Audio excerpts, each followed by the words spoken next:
Zijn jullie ook wel eens serieus, jongens? Ja, Weinig. we zijn serieus als op momenten waar je in toe komt rijden, zeg maar, dan zijn we serieus. En als we hier zijn, ook redelijk.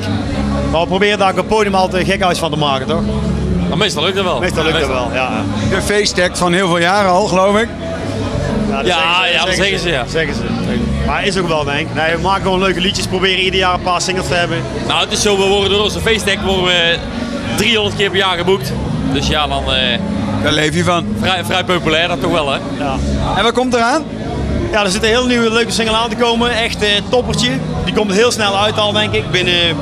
Wel binnen 2 maanden in ieder geval. En eind oktober komt sowieso onze Sinterklaas single. En dat is wel een heel leuk liedje. Hè? Ja, dat wordt heel leuk. We hebben 2 liedjes voor Sinterklaas. Eén liedje heet De Knippieten en een andere Vlechtjespiet. Vlechtjespiet is een beetje... Toen was Gerard een beetje in een romantische bui. Daar heeft hij een beetje een romantisch liedje van Ook wel eens.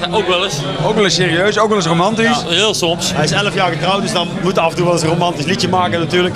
En dan natuurlijk de carnavallen, jongens. De carnaval wordt echt beuken. We hebben vorig jaar sowieso een liedje gemaakt, Fijn Feestje Niet. Die gaan we dit jaar sowieso doen, maar misschien dat er nog een dubbele A-kant komt of zo. Maar we zijn wel volle bak bezig. Geweldige broeders gaan nog wel even door. Ja, we zijn net begonnen toch?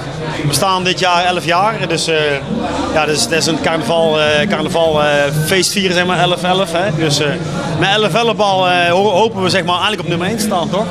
Ja, dat hopen we ieder jaar op 11 al natuurlijk. Ja, we moeten wel een beetje hoop houden, jongens. Hè? Kom op, hè.